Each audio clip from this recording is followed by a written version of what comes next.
Arsenal have already completed an incredible 6 signings this summer transfer window and might even still add a 7th in the shape of Eberechi Eze or another attacking player. Today, I'm going to take you through what I think all of those 6 players need to achieve this season to be a real success for Arsenal and help them win the Premier League. This is Arsenal Unfiltered. Let's get started.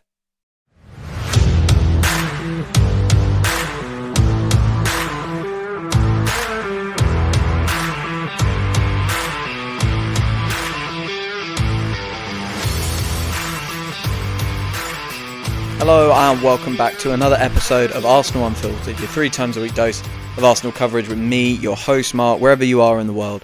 I really do hope you are well. The Arsenal lads are back in the UK now. They are back from their Singapore and Hong Kong tour.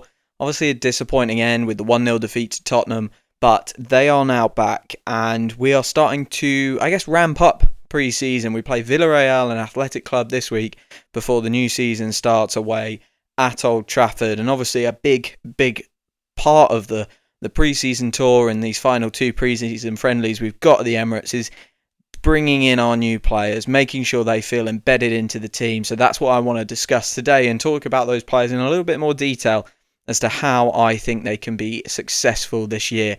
Now, for this episode, I'm going to take away the kind of minutes argument, because some of them will be like, the first thing they've got to do is take some minutes off our key players. But I'm not going to do that today. I'm going to talk a slightly more specific detail because I think it's an obvious conversation and probably one that we don't need to rehash after last season and the injuries and the number of minutes players like William Saliba needed to play. So I'm going to talk about in a little bit more detail what I think they need to do. We'll do Kepa, Mosquera and Norgard to start with. I'll take a little break and then we will do Martin Zubimendi, Noni Madueke, and of course the big man Victor Gyökeres. Before we get started, thank you so much for all your support in July. It was a very, very good month for the podcast, and if you've enjoyed any episode that you heard in July, or even if you're new around here, please make sure you hit the follow button wherever you get your podcasts from, or if you're feeling really generous, go and leave a 5-star review wherever you get your podcasts from. Again, look, it really, really helps the podcast and it helps other Arsenal fans hear the Arsenal Unfiltered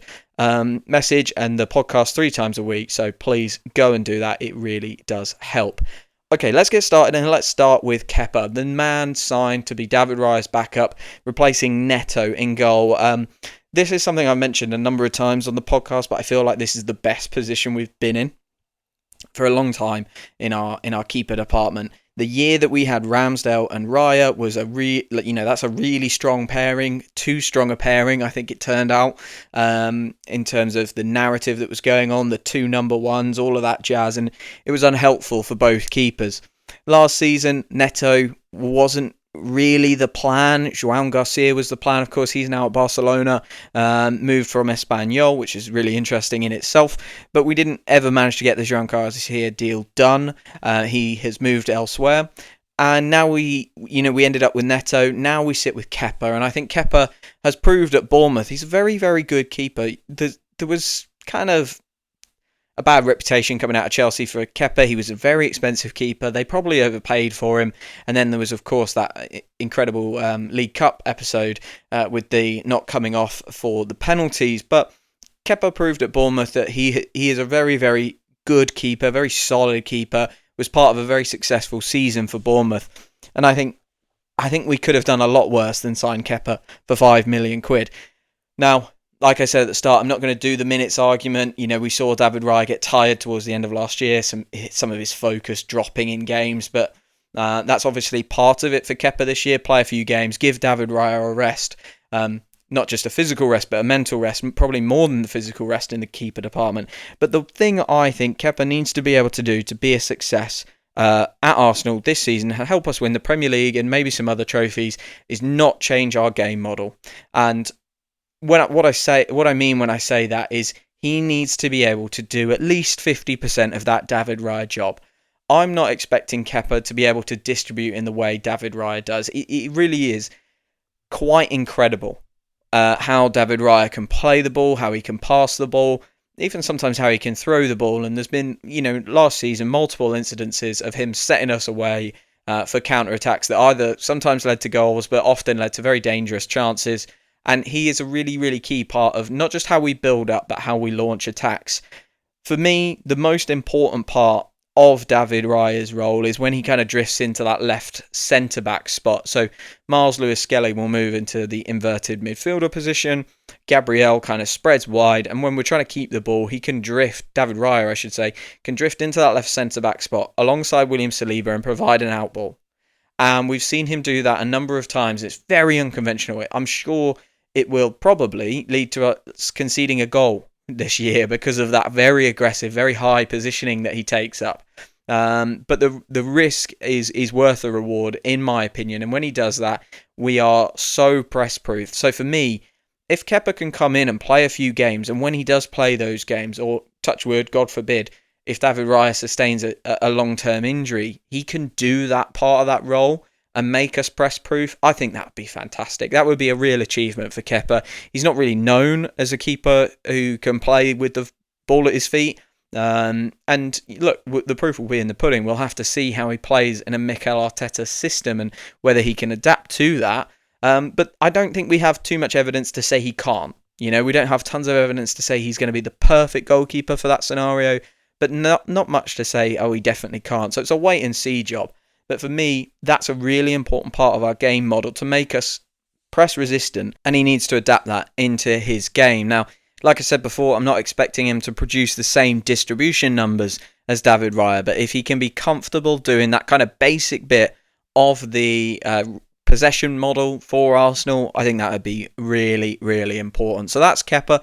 Let's move on to Christian Mosquera. Christian Mosquera made his debut in the Tottenham defeat. Obviously, got a few minutes there and looked okay. There was a couple of nice passes into that right wing area, playing at right centre back.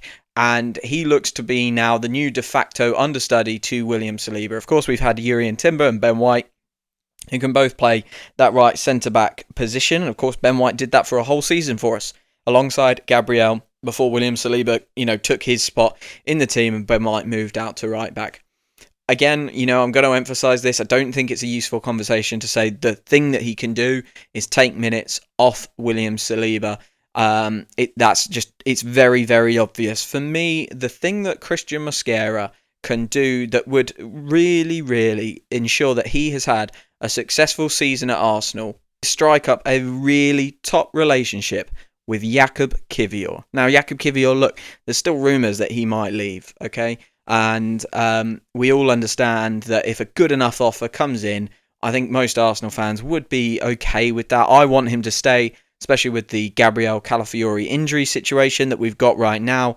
And I do think Jakub Kiwior has performed every single time we've put him out on the pitch. There's never really been a dip in his form that I've thought we need to correct that. He's been relatively good for us across a number of difficult situations and a number of really good performances from Jakub Kiwior. Real Madrid, great example. That's a very difficult situation. Everyone was looking. Jakub Kiwior might be the problem. We didn't see him be a problem in any shape or form. So for me, Jakub Kiwior, and let's say Ricardo Calafiori, if Jakub Kiwior does go, whichever one of those left-sided centre-backs Christian Mosquera ends up playing with, because I think that relationship is so important. I think the quality is there. The quality is there in our backup centre-backs to play them in multiple cup games, to even maybe lean on them in a group stage Champions League game, to give both William Saliba and Gabriel a night off, because what we haven't had is the ability to take them both out of the team. And that feels like a lot of disruption, but they've ended. I think Saliba played against Bolton last year. There were times when there was just no ability to take them both out of the team and give them both a rest at the same time. For me, that is something that we might want to look at this year. And if Christian Mosquera can get a really good relationship with whoever that left-sided centre-back is, whether it's Kiwior and he stays, or Calafiori because he's got fit, whichever one it is, if they can get a good relationship going, one of them become the Gabriel, in quote marks, and be that vocal guy, and one of them be Saliba, the calm of presence. If they can get that going, it would allow us to, let's say, God forbid, again, touch wood, William Saliba goes down with a long-term injury. A good relationship between the two next centre-backs up would allow us to still rest Gabriel. We have to be in a scenario where we aren't looking at our our back four. We aren't looking at our games where we can rotate and say, well, there's absolutely no way we can play without a William Saliba or a Gabriel.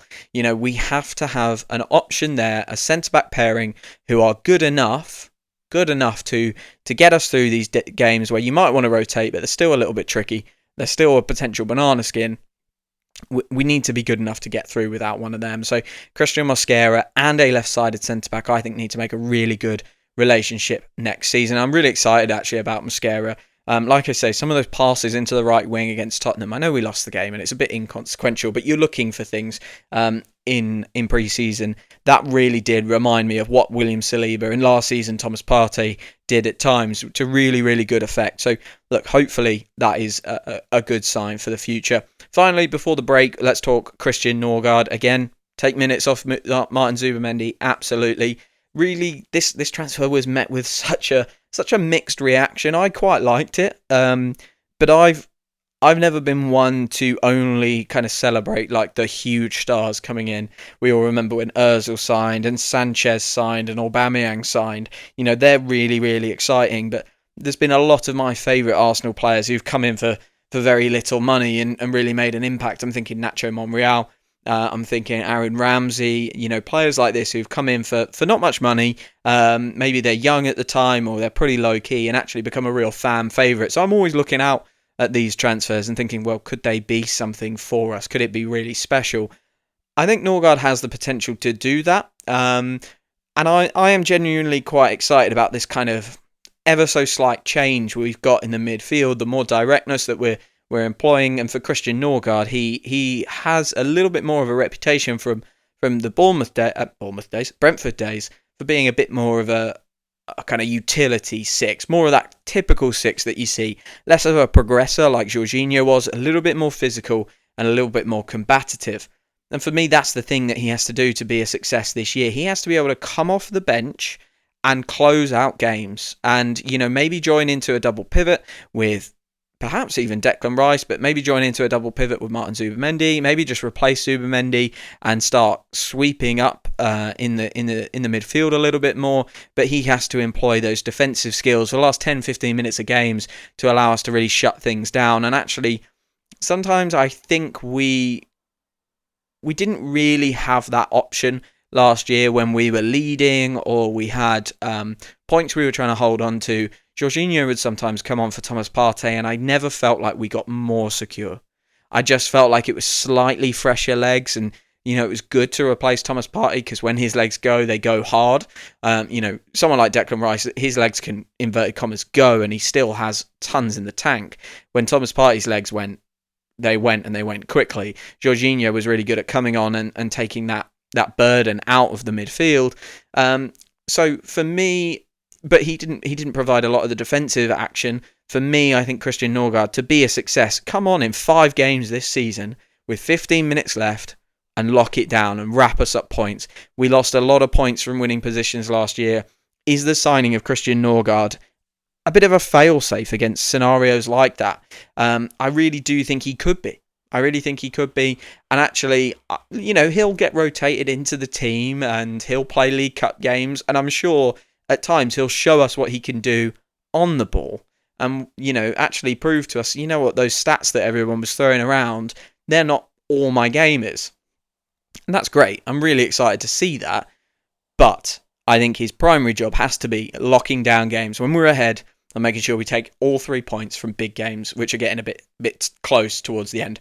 Okay, I'm going to take a very short break. And when I come back, it's going to be Martin Zubimendi, Noni Madueke. Try that again. Martin Zubimendi, Noni Madueke, and the big man, Victor Gyökeres. Don't go anywhere. Sorry for interrupting everyone, but I am on a mission and I need your help. I'm trying to get Arsenal Unfiltered into the ears of as many people as possible. And the best way that you can help me do that is by going and leaving a 5-star review wherever you get your podcasts at. That really, really helps me grow the podcast and allows more people to hear the Arsenal Unfiltered coverage 3 times a week. So if you would be so kind to go and leave a review wherever you get your podcast from, I would really, really appreciate it. Thank you so much. Welcome back to part 2 of this episode of Arsenal Unfiltered. Today I'm talking all about how can our new signings be a success this season and help us hopefully win the Premier League. We've already done Christian Norgard, Kepa and Christian Mosquera. Let's talk now about Martin Zubimendi before we move on to our new attackers. Martin Zubimendi for me is probably the most exciting signing of the season. I'm not even joking about that. I think what he potentially unlocks for us tactically may give us a new world on basically both sides of the pitch, but also, we're very used to seeing Thomas Partey spray it out to the right. I think Martin Zubimendi can get it out to the left a little bit more. He can do things slightly quicker in transition. We've seen him do that for Sociedad, and we've seen him be very, very refined and very clever for Spain. What do I think he can do to be a success for Arsenal this season and help us win the Premier League? Well, to be fair, I've already mentioned it, and it's about that left side. Thomas Partey often shaped himself out to that right-hand side where he was more comfortable, delivering the ball out to the right back, delivering the ball out to the right winger, and never really wanted to shape his body towards the left. Now, Martin Zubimendi seems far more two-footed than Thomas Partey ever has and ever was. And I do think that if he can even a couple of times a game shape himself out to the left just that little bit more, I think that could be really, really important because it does two things. One, it obviously supplies the ball to Martinelli or whoever our left winger is. Maybe it'll be Noni Madueke. We'll come on to that. Maybe it'll also be a new signing, Eze Rodrigo. We still don't know what's going on there. But if he can do that a couple of times a game and just shape his body out towards the left-hand side and supply a ball early into, I'm going to say Martinelli, but left winger. If he can do that and provide that early, it gives that left winger just more chance of catching the right back, the right centre back off guard, more chance of them having a clean run at someone who is not set, rather than trying to run at a low block and just meeting a wall. I think Martinelli gets a really hard ride at the moment because he's always receiving the ball standing still. Feels like we do all our build-up play on the right-hand side, move up through the thirds on the right, and then sometimes, our only option is to shift round to the left, and Martinelli's kind of at a loss because he's not picking the ball up at pace, running at people. Whenever Martinelli's running at people or running in behind, he does a great job. I really, really like him when he does that. So I think he does get a hard rap. So can Martin Zubimendi shape himself out there a little bit more? If he does that, I think it gives Martinelli or the left winger a chance, but I think it does something else, and I think it reduces our reliance on the inverted left back. So the inverted left back has always been a role that allows us to do that a little bit more. To play out towards the left. But if Martin Zubimendi fills that role and can do that ball progression off his left foot, do we need the left back to invert quite so much? Or could we see a more traditional left back role? And I'm thinking really specifically for Riccardo Calafiori in this point. Could we see someone like Riccardo Calafiori going round the outside of a Gabriel Martinelli, round the outside of an Eze, perhaps? Just in the same way that Ben White does for Bukayo Saka. We've seen it so many times. Bukayo Saka gets doubled up against, tripled up against, and you see Ben White charging forward, getting in and around him and giving him space by distracting a defender. Martinelli never gets that, and it's because our left back has to fill into the centre of midfield because our six for the last 3-4 years has been predominantly right-footed and always shaped towards the right-hand side. Jorginho even did it a little bit, less so than Thomas Partey, but he did do it. So for me, if Zubimendi can shape himself out there, it not only gives Martinelli a better chance, but it gives someone, at the left-back position an opportunity to get round Martinelli and give him a really good opportunity. So for me, that's where Martin Zubimendi could be a real player of value for Arsenal this season, and that's how he would be a success. Let's go Noni Madueke before we finish off with Victor Gyökeres. Again, it's minutes off Bukayo Saka, but we've just spoken about the left-hand side, and I think Noni Madueke off the left might just be an option for us. Before I go into why I think that's a good idea, let's just quickly talk about the player. He is a ball-carrying monster, really loves to take a shot, takes lots of shots per 90, which is obviously something Arsenal don't do a great job of. The podcast I put out when it looked like we were going to sign Noni Madueke, I said, look, I think Madueke is a good player, potentially a really good player. I can't see him being a great player, but I can see him being really good. The fee doesn't make sense to me. It still doesn't, but he's here now. The fit from a squad profile point of view for Noni Madueke, again, it didn't really make sense, but again, he's here now. So we have to just analyse him as our player, and I'm really hopeful that we're going to see him in these 2 friendlies coming up at the Emirates. And I'm really, really hopeful about his quality. I do think he's a good player when I've watched him in the past and then researched him a bit more for the podcast. And, I'm excited by the talent, let's say. I still think the fit's weird, but he is an Arsenal player. So, look, the talent, I think, is there. And I think it's there in abundance. And that talent on the left-hand side, it could be magic dust for us. Because, look, Bukayo Saka is Bukayo Saka. I don't know if Noni Madueke is ever going to come onto the pitch. Let's say he starts quite a few games on the bench. I don't think he's ever going to come onto the pitch, and take over from Bukayo Saka and instantly make us better. Unless Bukayo Saka's legs are really, really gone, I don't see Noni Madueke as a step up in any way, shape or form from Bukayo Saka. However, he could be a really different option off the left than Martinelli or Trossard have ever been. Those guys want to come inside. And I do think there is a real value about us not just saying, well, yeah, he's left-footed, so maybe he can cross a bit more from the left-hand side, but actually saying that means he's not running into a corridor, right? This is one thing that we always see. So, bear with me, this might be a ramble. The opposition shift over or tilt themselves to their left, our right, to nullify Martin Odegaard, to nullify Bukayo Saka.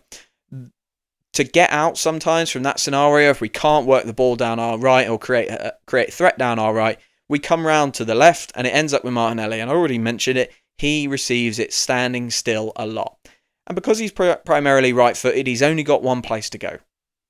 Bless him, he has tried to go down the left and he's done that okay at times, but his cutbacks are never great off his left foot. He never really produces a really telling, dangerous moment down that side. And I just wonder if, rather than, where Martinelli has to go on his strong foot and runs into a cul-de-sac because the opposition have tilted themselves that way and they're coming to meet him and they're just meeting him. They're not outside the right-hand side of their box ever, really. So he's running into a crowd of players. I wonder if Noni Madueke just saying, okay, I've received the ball at the point of the penalty area and actually you're all in the penalty area, so I'm just going to go down this line. I'm going to go down this line and I'm going to cut something back. Could cutbacks and that option that Noni Madueke might give us off the left be a really, really powerful tool? We'd have players like Bukayo Saka and Martin Odegaard, great strikes of the ball.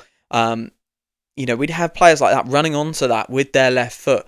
We might even have a Martin Zubimendi. We've seen how dangerous he is. And of course, Victor Gyökeres, Kai Havertz, real opportunity for these players to grab tons and tons of goals off cutbacks. It's something Manchester City have done so well over the years. Drive to the byline and just get a cutback. Martinelli has tried to add that to his game. I don't think he's successfully managed it because his left foot just isn't good enough, unfortunately, for him.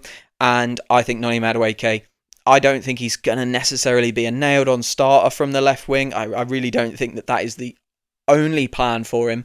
But I can see him getting minutes out there. And I can see those cutbacks being really, really interesting when teams have tilted themselves over to the right-hand side and they've forgotten about our left winger.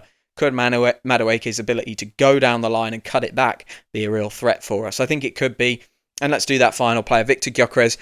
In the same way that I said for kind of Kepa and Mosquera, I'm going to ignore the point about, taking minutes off people. For Victor Gyökeres, I'm going to ignore the goals thing as well, because again, it's just such an obvious conversation that I don't think it's worth discussing on the podcast. I want him to score somewhere between 18 to 23 goals next year. That's kind of my gut feeling would be a good season for him, but that's not what I'm going to say makes him a success next year, even though obviously it does, but it's just not too much of an interesting conversation on the podcast. What I'm going to say, what I'm going to say is a success for him next year, alongside those goals, is to change our style. And we've heard a little bit about this in numerous reports about Arsenal are looking at different ways of playing now that they've got Victor Gyökeres here. I think it's been reported in The Athletic a little bit. Apologies if I'm misquoting the place I read it at. But yeah, Arsenal are looking at options. There's a recognition that now they've got this guy in, he's not going to play exactly like Kai Havertz and Gabriel Jesus have played for us since, the 2022 season. Those two players both like to drop deep, pick up the ball and work into the kind of midfield spaces. Victor Gyökeres is going to want to run behind defenders. He wants to run off the shoulder. He wants to pull lateral runs and run in behind. If he can successfully convince Mikel Arteta that a change in style, a kind of loosening of the control dial is a really good idea, then for me, that is a huge success for Victor Gyökeres, because he will have done what he was brought here to do, make us into a more direct, goal-focused team.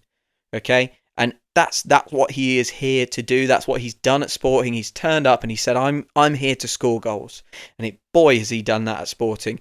If you watch the compilations of him, if you watch games where he's played, he wants to, as soon as that ball is won by his team, he wants to get off his bike.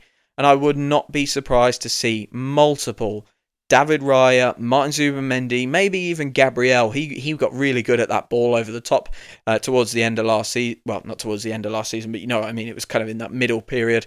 That ball over the top, I remember a couple to Leandro Trossard that Gabriel did as well. But those passes over the other team, which Victor Gyökeres can then run onto, I would not be surprised to see those players especially getting assists in bagfuls from Victor Gyökeres, because he just moves so fast. If he can convince that Mikel Arteta that I'm not going to say a more direct style, because we do go long quite a lot, but a more risky style where we're more willing to play that ball into spaces where it's a bit 50-50 and allow Victor Gyökeres, and maybe just back Victor Gyökeres to go and win that ball a little bit more often and win that physical race. That would be absolutely amazing for me. That would be his major success outside of scoring goals, because of course he needs to score goals. Of course he needs to score goals for us to win the Premier League. But if he can just change that risk appetite of Mikel Arteta, make him a slightly more adventurous coach who gives his, deeper players permission to play those balls into 50-50 areas, I think Victor Gyökeres will have done a really good job. How will he do that? He has to perform in training. He has to show it in training. He has to show it in games against, with all due respect, the likes of Nottingham Forest, the likes of Brentford, the likes of Fulham, really well-coached teams that maybe don't have the talent levels of a Manchester City or a Liverpool. And they're really well-coached, and he has to show, look, I can do it against these guys. I can get us wins against teams, from sort of 6th to 12th. I can get us those wins. That's my job. Let me do it now against Manchester City. Let me do it against Liverpool. Hell, let me do it against, the likes of Real Madrid in the Champions League. And let's see what he can do. Let's see if he can make a real impact in those big games. Okay, guys, that has been how can Arsenal's new signings be successful this season. I'm going to leave it there for this one. Remember to follow. Remember to leave a review if you've enjoyed the episode. Keep an eye out for the reviews of the friendlies this week. I'm going to have reviews of those matches coming out. So keep an eye out and an ear out for those. But all that's left to say is thank you for following, thank you for listening, and I will speak to you very, very soon.